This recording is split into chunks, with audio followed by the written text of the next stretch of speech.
Oh, all right.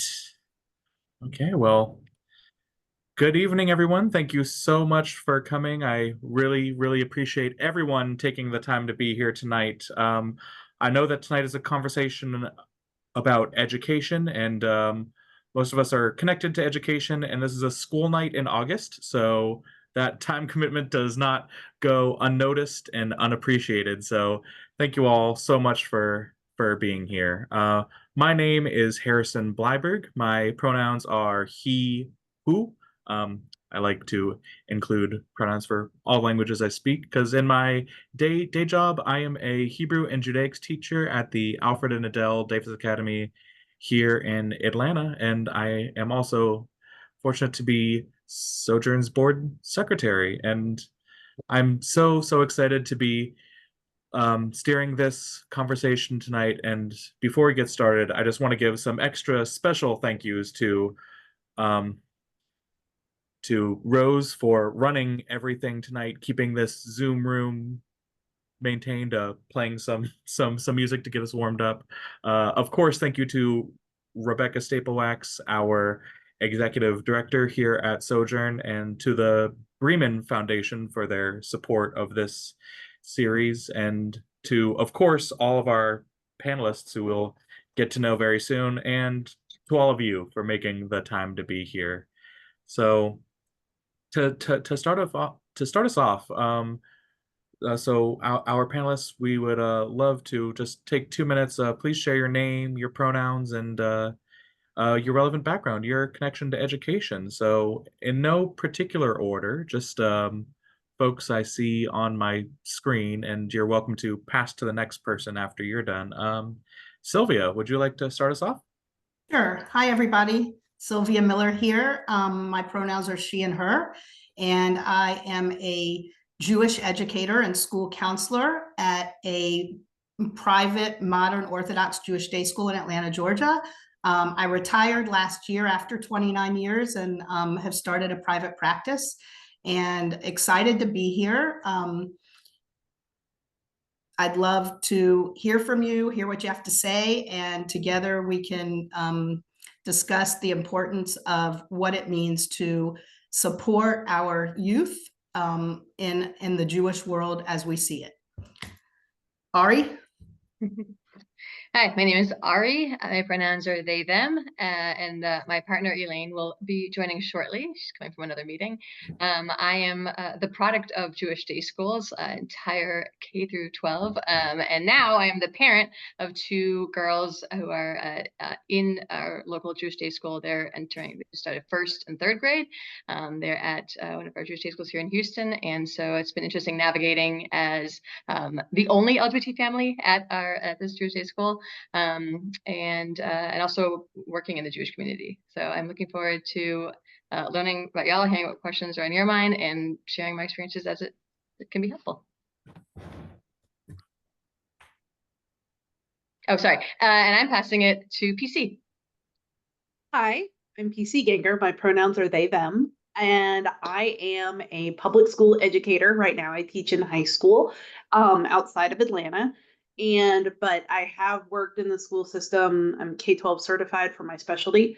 And I've also worked in Northern Virginia area, but I'm also a parent of a 6-year-old who is amazing. And I'm also the faculty sponsor for my high school's Pride Club. So yeah, I have a lot of things going on. Oh, I'm on the board of directors at Congregation Beit Haverim in Atlanta. So got a lot of hats. Well, I think folks working in education are used to wearing a lot of hats, so absolutely. So to get us started tonight, stuff that we're going to be exploring just really in general, when you enter school, whether it be as a parent or as a potential employee, we have some educators here. What makes you as a queer person feel comfortable at a school? What do you look for? And I'm not sure if we want to hear from specific folks or people speak as they're inspired, but is there anyone that has any strong feelings about what they look for? other visibly queer people or people who are just that is one of the biggest reasons why I wear a pronoun pin to work every day and why I maintain my hair being blue is because one of my closest friends and paraprofessionals in my classroom who is trans only felt comfortable on her first day of work at my school because she saw me from across a faculty training. And it made her feel so much more comfortable to be in this workplace and in this educational environment because I was there.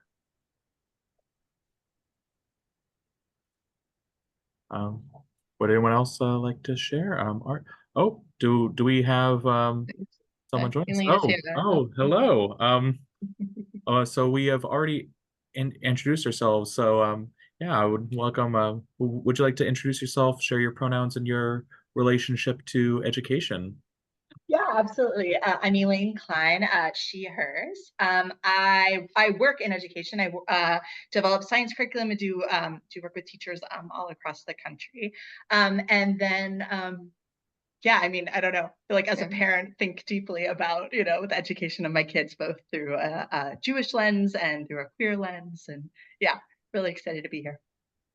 Yeah, well, thank you for taking the time to be here. And the question that we were starting off tonight with is, what makes you as a queer person feel comfortable at a school, whether it be as an employee or as a parent of a student, a potential enrollment? Definitely. Do you want to go ahead about as a parent?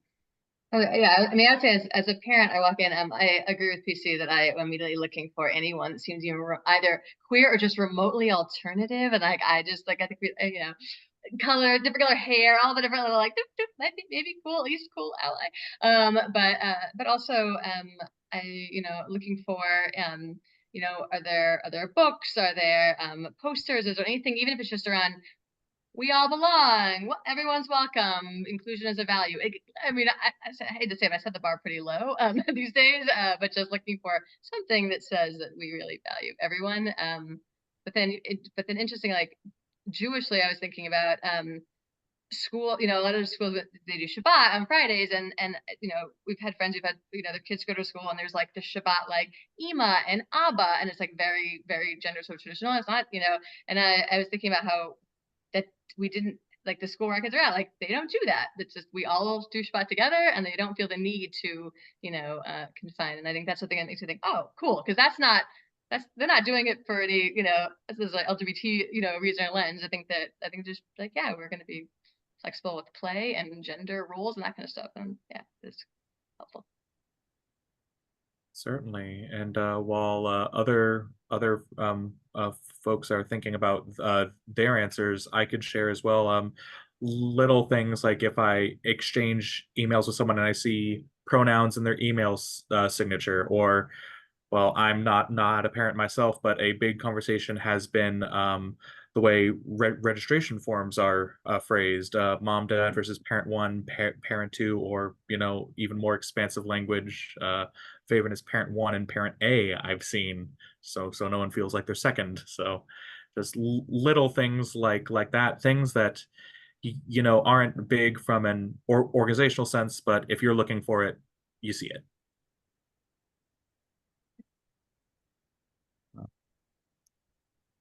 Would anyone else like to share what makes them feel comfortable at a school when they see it?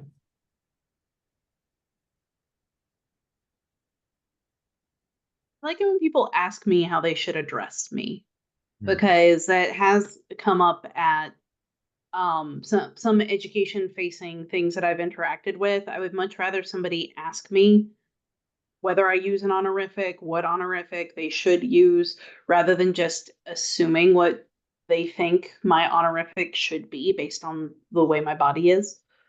And that is something that comes up a lot very heavily in education, just because we're so used to honorific last name as a structure for interacting with teachers. But I have had one parent come in and on like meet your teacher orientation thing ask me, and I have never felt so seen or valued as when a parent of a student was like, "Hi, what should I call you?" Rather than just making the assumption and then having me to kind of correct. Certainly. And yeah, before we move on, do we have any other thoughts? Anything building off of this? And I should have mentioned this is meant to be an informal conversation. If someone says something that sparks something for you, please feel free to share. If you say, "Oh, me too," or "Oh, I've had this experience," please, this is the space to share it. Yeah, I think building off what PC just shared, I was Mhm. thinking about that from the parent perspective. Like I know teachers and admin at our school have asked, like, okay, we're doing something for Father's Day. Like, how do you guys want to handle it? Which I thought was really, really respectful. And so we celebrate Tati's Day, and so the kids made something, for Tati's Day. So I think that two-way street of that communication. Yes, you're Tati. I was letting a friend know with the next community who probably the only one who gets the reference since the Yiddish word. But yeah, no, I agree. I have run into that so many times. My wife and I, with people assuming what our parental role names are, or making a whole lot of assumptions about the way Ada's family life is structured, that honestly is kind of the opposite. It's not a good signaling thing, but it has been kind of tough for us because my wife still uses like Dada as her like parental calling name, and so people just make all kinds of very bizarre assumptions sometimes based on the fact that I'm Mama and she's Dada, and that's just what we do at our house. But the parental holidays thing can be real rough. I'm just really glad that we're in a school system where we don't continue to go to school in June. We end in May. And that actually has made our life a whole lot easier because my wife doesn't have to interact with Father's Day from the school system very much, but it can be pretty rough. I'd like to talk about the idea of talking to teachers. One of the things, a role that I had as a school counselor, and one of the things that was challenging for me is that I came out after working in my school for over 20 years. I came out at 47 years old. And so, this kind of like evolution of myself, I didn't have to say a lot. I modeled a lot. And to me, teaching versus preaching is always much more successful. But honoring our children's questioning and challenging what's going on, whether it's from a Jewish perspective or just the universalist way of looking at things developmentally, helping teachers know what questions to ask, how to help parents understand where they are or the representation, and modeling that on an everyday basis in communication with parents is one of I think one of the most successful ways of helping a community who might not understand or might be a little more closed to the social mores outside of their bubble, really taking the approach of modeling that and teaching the teachers what to say or how to navigate a conversation or a I don't want to use the word bullying, but a mean slur is very beneficial. Well, Sylvia, I'm not sure if you were trying to, but you actually set up a perfect segue for another topic that we were hoping to explore tonight. What do you all, as queer folks connected to education, what do you all wish that more people knew about creating welcoming educational communities, whether it be for the hypothetical person in administration, the hypothetical fellow parent, fellow student, teacher? What do you wish that more people knew and were mindful of?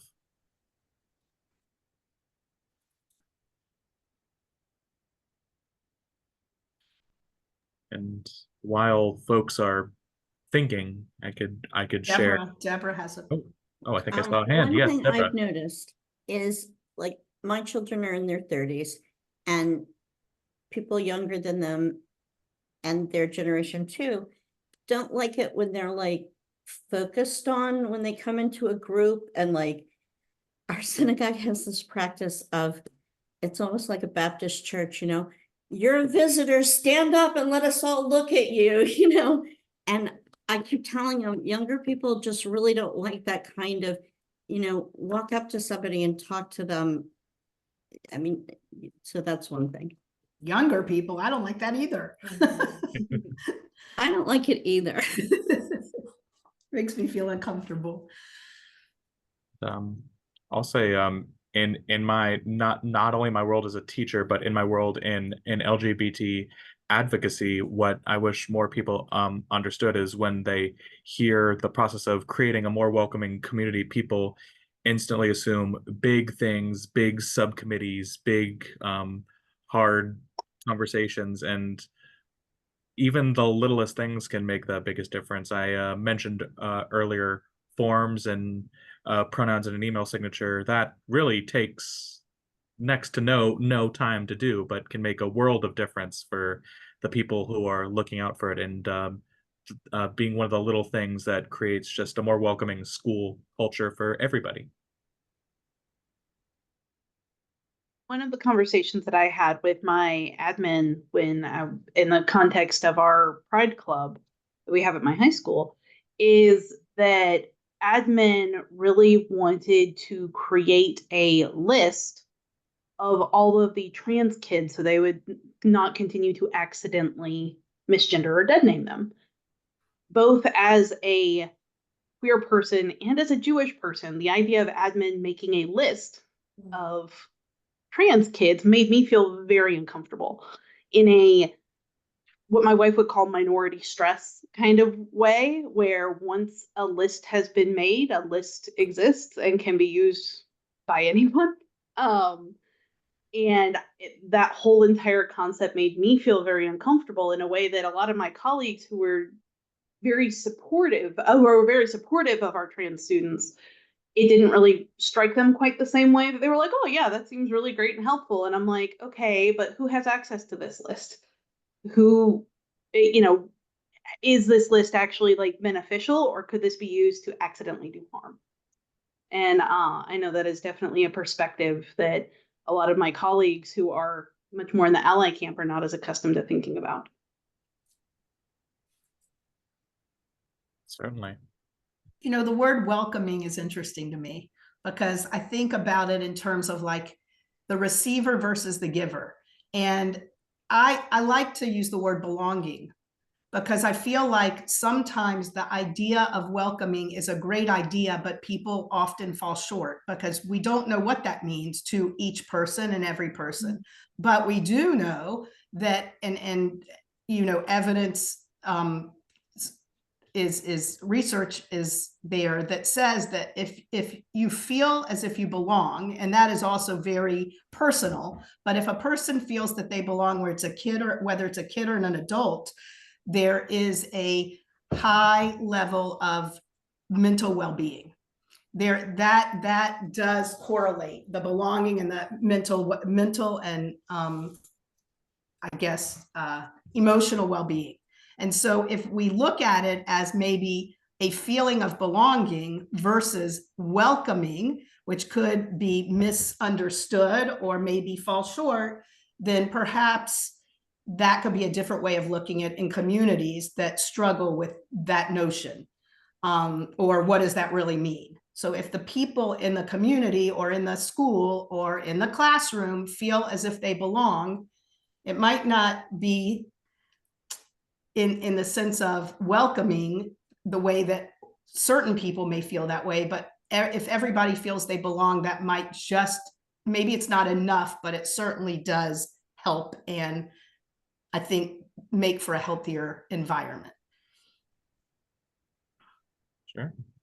Yeah. The phrasing of welcoming someone in implies an outside that someone needs to be welcomed from. So yes, I absolutely see the point there.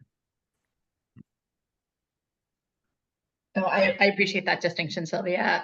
I know I was thinking about both in my work and developing like curricular materials, even in science, we've tried in one project to have a character that had they, them pronouns and got a lot of pushback from this project that was supposed to be, all about like equity and inclusion and belonging, which, it's just, I think about both that experience, but then when my kids have read books where just they see that representation, I'm just like, it's so basic. I'm like, oh my gosh, like the character in this book is not binary, just like you, Tati, or like, there's a queer couple. And it was just like huge for, when our oldest child was 7 and could start reading those kinds of books. And it's just like such a small move. And I know it's getting a lot of press right now of even here, our local school district just the libraries can no longer have those kinds of books for elementary and middle school students, and high schoolers have to ask permission to check those kinds of books out of the library. Anyway, so all I would say is, what I wish more people knew, that those small moves are Makes huge such a difference. for people recognizing, seeing themselves, or seeing their families. Certainly. And just to shout out, one of our community partners, PJ Library, has been making great strides in showing representation of LGBT family structures, non-traditional family structures, single parent things outside of what you would see the cookie cutter usual. But so moving forward, just looking at a community that you're looking to make change in, whether it's to address a certain concern, whether it's to head up a particular initiative, what has worked in making change and what hasn't? What are some things that you've seen success in? And we were talking earlier before as we were warming up, and we heard some great things going on in communities. So yeah, I would love for you all to get the chance to share. I think I sort of thought about like 2 things. One was around like before, before a new year began, or even before kids started at the school they're at right now. It was having conversations, like, just open conversations with the administration or like the teachers about, this is our family, this is how, this is what, we're hoping to see, this is how, if our child is treated and whatnot. And then, and building that like 2-way conversation, so that like, I was thinking about how we like the school contacted us when a couple of things happened before we even had a chance to call them to find out from by hearing from our kids. Like there was just a couple of things with gender, just where examples were given, or the kids were told to like divide up based on like their dad's last name, something like that. Like something I really like. It was so like, why? But they're like in PE and they're like, okay, divide up by your dad's last name, and like, everyone divides up, and like our 8-year-old's like standing, or 6-year-old at the time was like standing there. So like, but before we even heard about it, they were like on the phone with us. They're like, we're so sorry. We talked to all these teachers, but she forgot, or like, I don't know, something, other stuff like that. But I mean, I was like, they reacted. I mean, I didn't think I thought like our kids will be fine. Like, it's okay. Like, but like they were just horrified. And the fact that they, called, I thought that was, it was thoughtful. And then, I think the other piece has been, asking like, can I came in and read a book about, a child that, was transgender, and like, even just, but can we send the books? Will you read it? But I was like, or I'll come in and read it. They're like, please, you come in. So I'm like, okay, fine. But like, so I don't know. That's also something that's been, helpful, having the opportunity to do. It's huge. So I now work at the high school that I attended as a student. So from when I was back in the day, when I was class of 2008 to now, I've seen just huge shifts within my high school, because when I went to this high school, we were not allowed to have a pride club, and it was in an active conflict with the concept of like GSAs, that there were state laws in place and such about what is a student-led organization versus not, and what student-led organizations were allowed to do versus what other kinds of clubs were allowed to do. And we were not at the time allowed to have a pride club. We had a principal who wouldn't allow students to have what he deemed was unnatural hair colors or anything like that. And to go from that to have a group of kids that see coming to my room every afternoon, Wednesdays after school, to be themselves that they feel genuinely safe in is a huge amount of progress, even though it's not, in sometimes it's not as much progress as I would ideally like to see, but it is huge from 2008 to now to be able to have a group of students, be able to have posters for our club up in the hallways, and for teachers to be able to put Progress Pride flag stickers on their doors. That's something that we started doing. I actually have a slow war of attrition with there is apparently some person or group who think it is a great time to run around and try to peel off the Progress Pride flag stickers that a bunch of our faculty have put on their doors. Little do they know, I bought a thing of 3,000 of them from Amazon, and I can keep putting up stickers for way longer than they will ever be in high school. So I am not afraid to use up my stickers. I love it. And just want to shout out Deborah. I believe I saw your hand up earlier. Did you want to? We had an event at our synagogue this year that was really great. We happened to have two members join. One is a trans woman and one is a lesbian woman who is a rocket scientist. And most of our congregation is at least 10 years older than me.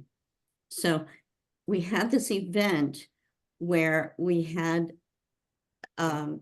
each of these people spoke and just gave a little introduction about themselves and their journey about gender. And then they let these old people ask questions for like an hour and a half. And these young people are so embraced by our synagogue, who, I mean, we have Trumpers, we have everything, you know, but they've now formed a special young adults board. And so now we have a trans man, a trans woman, a straight guy, you know, like, so we'll see. You know, even here, we're in Louisiana, and we just had a lot of very horrible bills go into effect August 1st. And the community's reeling, you know, but that's a ray of hope. But Deborah, I think you said something important, you know, student voice, young people's voices from where they stand is really the game changer. And I think over time we will see, you know, there's lots of questions and there's curiosity and there is anger and dislike and hate. But I think that the fact that you have now in your synagogue or a board of young people, that shows that there's an openness to understand, and their voices will some way take effect. Well, the trans woman is a very popular davener and was the first non-binary aliyah a couple of years ago in our congregation when that was codified, and has made friends with a very conservative man who is kind of our chief lay davener, you know. And so in the program, this man referred to this trans woman as he, and the trans woman was so gracious and so explaining and said, you know, I just want you to know, I identify as she, they, and I know I'm in transition. So I have, you know, you're going to experience maleness, you know, when you encounter me, and, you know, that's fine. I'm not like calling you out on pronouns or anything. I just want you to understand how I feel, you know. So it was good. But I also wanted to say, I teach preschool, and our congregation has kind of gone from a more progressive rabbi to now we're kind of going back in some of our gender affirming practices and policies. And I'm not teaching preschool this year because they're having the teachers go in again to the classroom. They've gone back to only boys have to wear head coverings. And I'm like, in Reform, nobody wears a head covering. And in Orthodox, it's very prescribed and they don't attempt to have gender equality. But I can't go into a preschool classroom at this time and ask children this age to gender themselves when I know my children's friends are not assigning a gender to their children necessarily before they go to school now. So I don't know. I would like somebody to speak to this because I think especially in the South, it's more and more of a problem. Certainly. Well, does anyone have any thoughts or anything to share? As I mentioned, I myself do work in a Jewish day school, so one thing that is also focused not only gender identity, but one's level of observance as well, and how that might relate.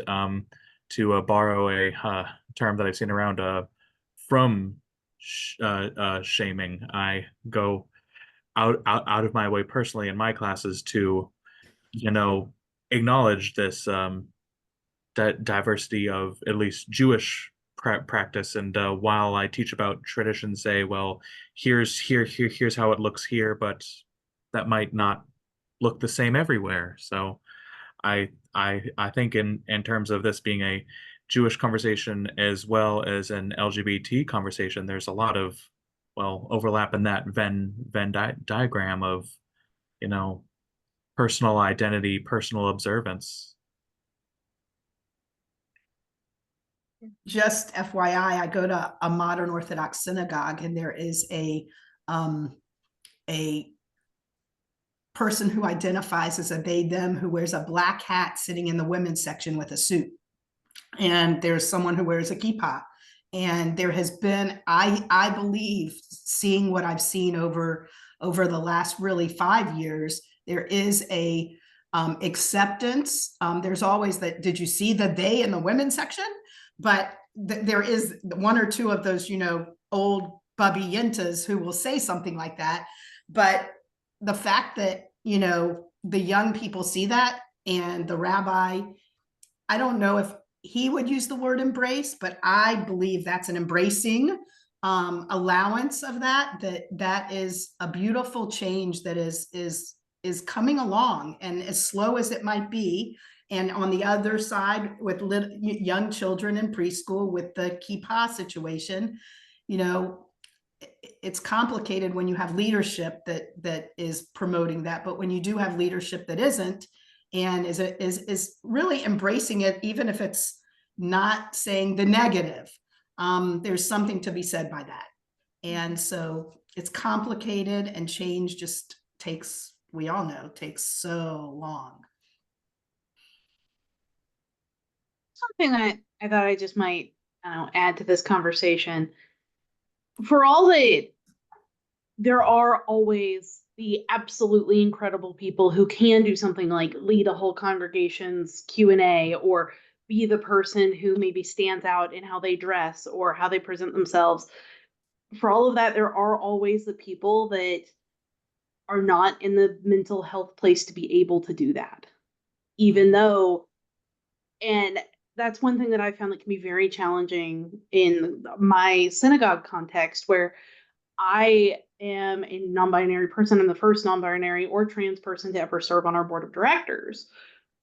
But there have been other people who walked in the door, and running into a very well-meaning and loving person who is just of a different generation and doesn't quite know what words to use, isn't in a position to be obliged to explain themselves right there on the spot. And sometimes that can inadvertently do harm. Like if somebody walks into a place that they see the posters, they see the stickers, they see the support, and then it can sometimes take one person doing something with their language, it makes them feel like, oh no, maybe this isn't actually a safe place for me. And then they leave.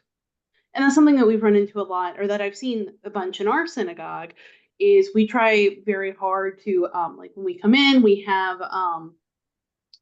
name tags that have pronouns on them and things like that. And imagine being a trans person who's maybe at just a particular mental health point and then hearing somebody go, oh, why do we have to have the stupid pronoun name tags? And overhearing a conversation like that can be heartbreaking and can sometimes push people away from the community that is trying very hard to be accepting. So I love always hearing those like great stories about the people who could do that advocacy for themselves to a larger community, but not everybody's in that place to be able to do that advocacy work. And I think it's important to kind of remember that sometimes. Well, I think what I hear y'all speaking to is kind of that tension between like systems that can be in place versus like people being on board with, you know, those systemic changes, right? Of like whether it's at a synagogue or a school. I know at our temple that we're in right now, there's been a lot of focus on the greeter training, like for Shabbat, of like as people walk through the door, you know, you don't do like, oh, hello, you must be new here moment. You like welcome everyone in a way that hopefully makes them feel, you know, feel that sense of belonging that, you know, you hope you find on Shabbat. But like, I don't know. I just do think it's a tension when institutions decide to shift, like that's huge. And PC, like what I hear you saying is like, but like it sometimes it doesn't always get pulled off in the way that it should. And sometimes it just takes time, and it's like, okay, we decided we're going to do this initiative. Did we make sure everybody in our organization knew about this initiative before we Right. started Sometimes just doing it? communication. Yeah. It's huge. Yeah. Certainly, and that actually leads into another topic I was hoping to explore tonight. That what are some of the obstacles that stand in the way of creating this culture? You all touched on a few just now, but I was wondering what struggles or institutions or practices have you seen that have stood in the way of creating these spaces? And how have you dealt with those?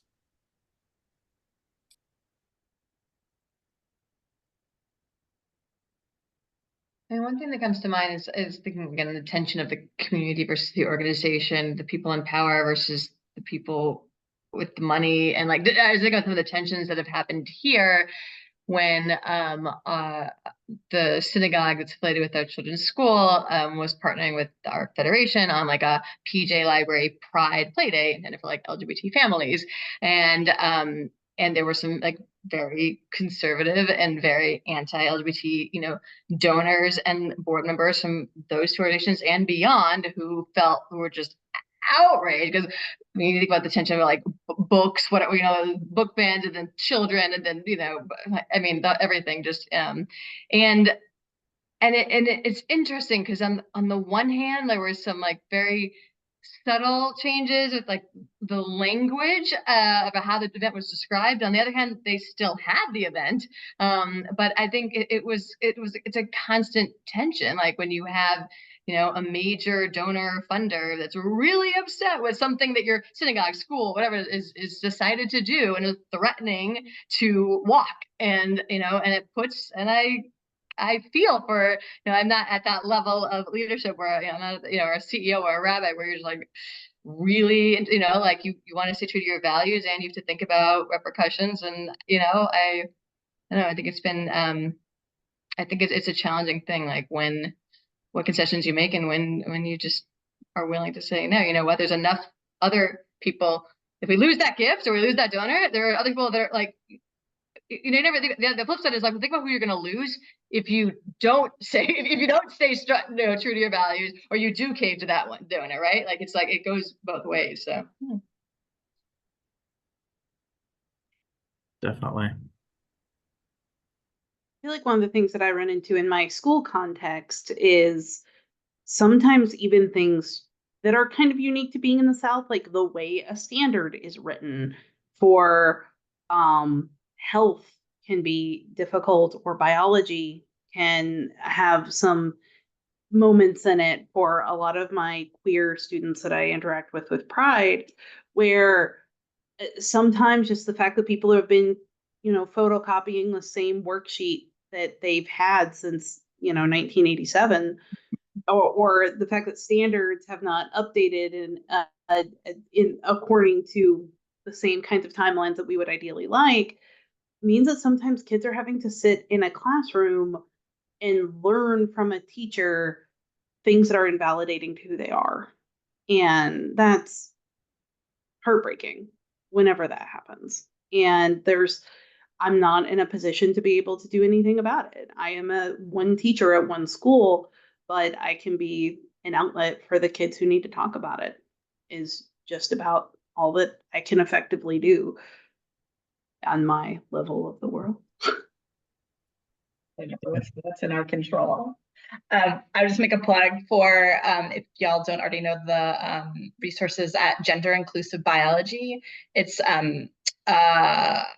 specifically obviously around biology, but of like how to use gender inclusive framing, resources for teachers, practice briefs. So, PC, if you're up for, a little bit of education for folks, it is a nice resource that is a nice value add for folks who might not know how do I teach about, gametes and things if I don't do it in a gendered, like sex linked kind of way.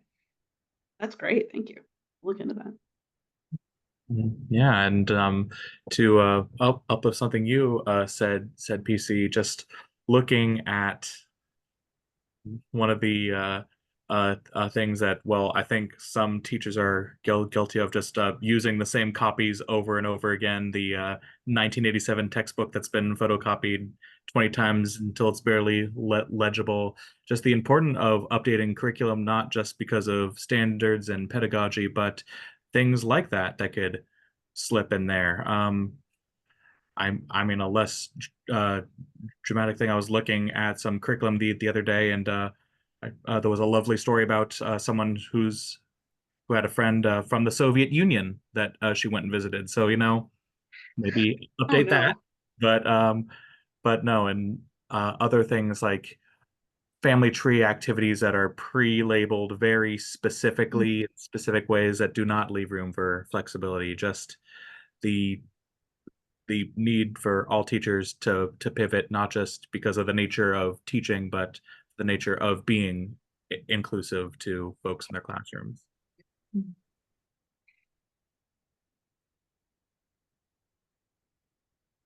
Well, I teach in the religious school environment, and I think it's really important for gender equality that the mitzvot be the same for everyone. And I think that when we start, so much in Judaism is gendered, and I think we have to reconstruct that for ourselves. I don't think it fits with our modern world anymore. So.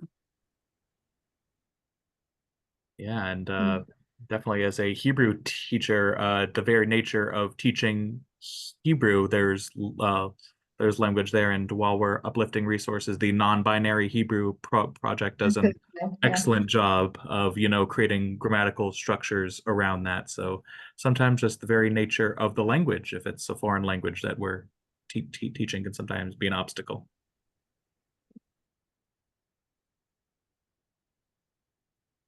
I'll just And my daughter says the Thruple parents groups are coming. So she says that's going to be a whole nother level of accommodation in Judaism.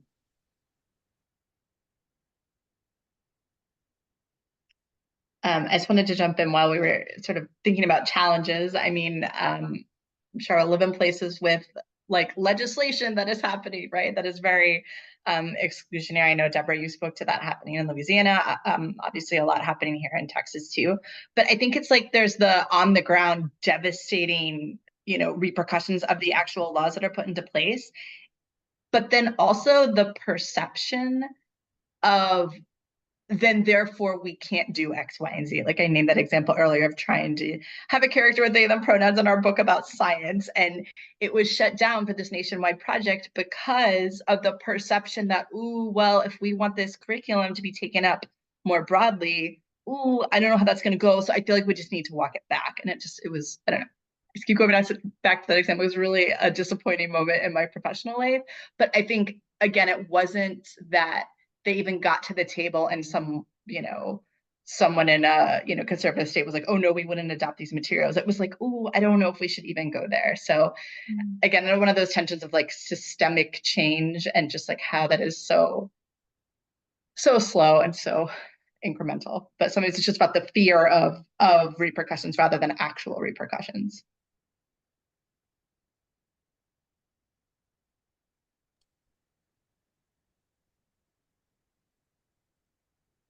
Certainly. Oh, and just to uplift some things in the chat, just in case folks are watching from a mobile device or they are working from a small screen,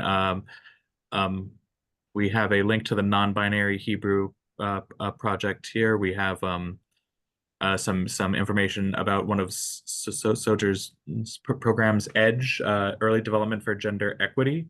And Deborah, we would of course be happy to reach out to you and something fun. Sarah said, I believe to UPC that no one can outsticker you. And One can outsticker me. Sherry said that I believe regarding also, I think addressed to UPC that our Texas legislators are very intent on making a list of trans folks who are trying to change their gender markers on driver's license so they can deny them, which was unfortunate. But and just now we see that fear in Jewish institutions who aren't bound by the same laws that affect public schools, and people tend to overcorrect. Absolutely. Right. Well, yeah, and keeping an eye on the time, and I feel bad because slowing down this conversation. It's fantastic, and I've appreciated hearing from every one of you. But with this last little bit we have left, I would love to hear from the audience. Does anyone have any questions? Anything that they would like to put out there? Oh, I believe I hit a lag spike. Did everyone hear me there? Okay, good. Right, and you could put them in the chat or come off mute and raise your hand.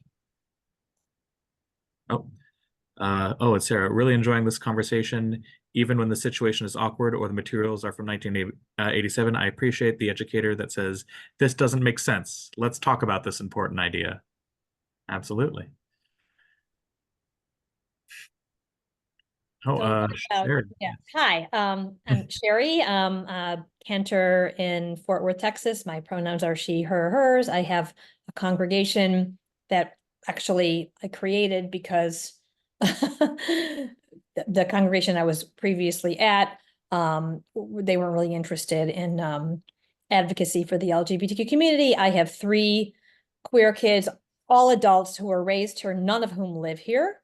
And thank God. I have one a cis gay son, a cis bisexual daughter, and a trans son. And in our state in Texas, in schools right now, there are so many things. I mean, there are so many restrictions now that are being taken, and rights that are being taken away from kids here. So it's wonderful, if we have places that, that your schools are open and welcome and not welcome, affirming and inclusive and, pronouns and all that. But here in Texas, they're passing laws literally that are not allowing teachers to use pronouns, that are not allowing students to use the bathrooms that they feel most comfortable in, that are not confirmed and are forcing parents. This just happened, I think, in the Katy ISD to out kids. Yeah, to out kids. So, how do we, how do we fight back on that? And now, of course, this whole thing of, infusion of Bible in schools to K-5, which is, it's just one thing after the other. Besides, being just telling, kids, don't move here. What else do we do?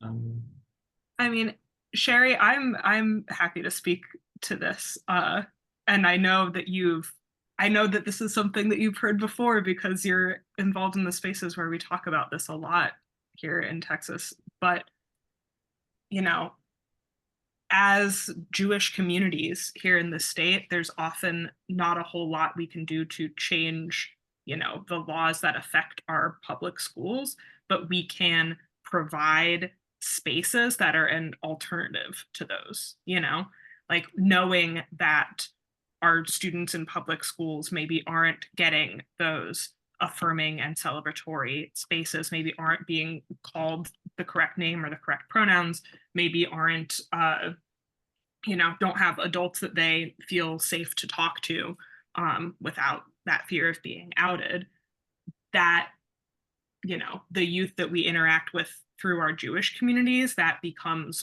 all that more important, because that becomes one of the few spaces or one of the only spaces, and that is a space that by virtue of being a little bit of a smaller community, smaller organizational structure, you have a little bit more control over, and you can make a little bit more noise in, and yeah, that's something that I through our work with Sojourn, I talk about all the time, is that this is this work of creating Jewish spaces that support queer and trans youth becomes even more important and even more magnified, and we don't want to see that overcorrection where Jewish institutions, as queer and trans youth identity gets even more politicized. Jewish institutions often think that, well, that means that we can't do things. That means that we have to be more careful. And the answer really is, be informed and know what the letter of the law says. And often the answer is no, you don't have to overcorrect like that. Rose, I love what you said. I think Jewish space is key. And I don't want to sound trite, but in spaces that are Jewish that don't even allow for that, one trusted adult is significant. And whether, Sherry, you were that person for your children, or there was some other person that they found to connect with, I know statistically that can save a life. And so it sounds trite, it sounds simple, and it almost sounds ridiculous. And I think we have to hold on to that as well. I think I would add, we moved here, and we moved from Seattle back to Texas in 2020. We both are from here, but made the choice to come back here with our kids. And I by no means think people should make choices where their kids or themselves are going to be unsafe. Obviously, everyone needs to do what they need to do, but I know for us it was important to be here and to vote and to have that representation in our community that we've made a commitment to. Again, we're not parenting queer or trans kids as far as we know at this point, so I know that's different. But did you want to? Yeah, I was thinking about that. I'm the adult LGBTQ child of Houstonians who came back to Texas willingly, but I think, it's true. I think I guess for me personally, I just have a sense of optimism that the demographics are changing and that we can outvote. We can vote people, vote people out and change. Texas, it's long and slow, or Louisiana, or any of the other states that have these really awful laws, and also that our existence here and continued presence in Reform, conservative, and even Orthodox spaces, that we're part of your community, whether you like it or not. And I think and we never know, not to overinflate our sense of importance, but we never know what that's doing for our other young people in the community, in day schools, in the Federation. I think all the places where people see me as the only LGBT employee or a board member or whatever it is, right? In Jewish spaces, right? And all of us, I think, in some ways, are able to provide that in some way or another. And I don't know. I think if it's that or leave or boycott the state, it's not what works for me. But I get it because you have to make choices. But I don't know. I think, yeah. Another for me, in context of the Pride Club at my school, a couple of times that we've had laws in Georgia that either came pretty close to or actually did impact healthcare choices and things like that for the teenagers that I work with. the biggest thing that I've done to support them is to help them understand it. Because a lot of the kids who come to my Pride Club at this point are people that don't have supportive parents that they can talk to. Honestly, most of the students right at the beginning of the year, I'll get a huge number of students who show up to our Pride Club, and throughout the year, they'll kind of trickle down to usually it's just the kids who do not have supportive people at home. That is kind of their one space. Other than that, kids will kind of drop in and out, and it can be very important that our Pride Club is there, because I mean there is all kinds of research and data to show that even just having a GSA or a Pride Club at a school, even if kids don't attend it, can have huge mental health benefits. But whenever something legislative happens, I make sure that my students are aware of it and that they have heard about it like from a safer source. And I give them the opportunity for me to answer their questions based on what my understanding is of how I would read it, or how, I end up teaching an inadvertent amount of civics lessons because they're like, wait, what? House of what? What happens to this law after? What would happen next in a law? And I'm like, you haven't taken government yet, because we do that as a senior. And so I end up teaching a lot of basic how a bill becomes a law in Pride Club, which is always fun. Certainly. Yeah, I want to be mindful of the time. It is a school night after all, but I do want to uplift a couple things in the chat that I see. First of all, Sherry says, Ari and Elaine, you are very brave, truly. Kol hakavod. And actually, I think as we're wrapping up, this is a perfect question to end on from Sarah. What advice do you have for quiet allies in Jewish spaces? Well, I see the quiet in parentheses, and while we're all chewing on that, because I would love to hear from all of our panelists on this. As we were talking earlier, really that trusted adult, as Sylvia was saying, can make all the difference. And also leverage your relationships that you may have not only with queer folks, but if you see someone saying something problematic, or even saying things like, oh, why do we need these stupid pronoun pins? Just if you have a relationship with that person, taking them aside and saying, hey, that wasn't cool, or hey, this is why we do this and this is really important, and just being that voice for them. But does anyone else have any thoughts on that question before we wrap up for tonight?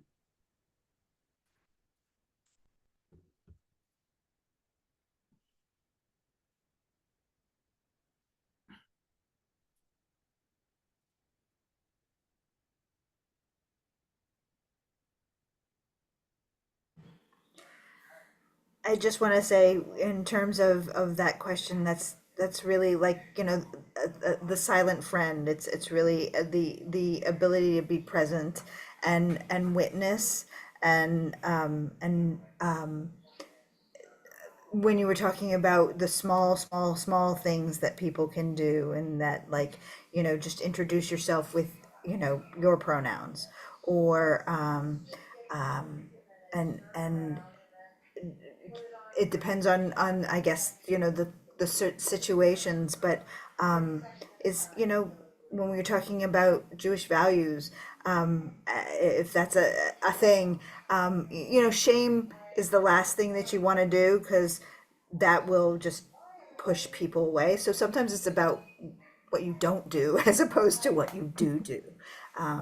So oftentimes people are coming from a place of misunderstanding or fear, and so just asking that question is being an ally.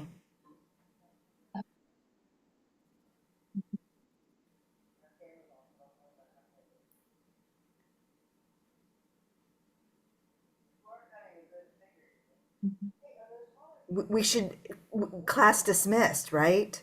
Drop the mic. Yeah. Well, I just want to offer one more thank you to all of our panelists for being here tonight and sharing your very valuable perspectives. Thank you so much for staying out this late on a school night. And thank you to everyone who listened, contributed, to anyone who's watching this recording in the future for taking the time to watch it. Thank you all so much for being part of this conversation. It was truly a pleasure. Thank you. Thank you. Thanks. Moderating and hosting. Well, have a great school year, everybody. Thank you. Okay. Good evening. And where I stop recording is I've got to find it. There we go.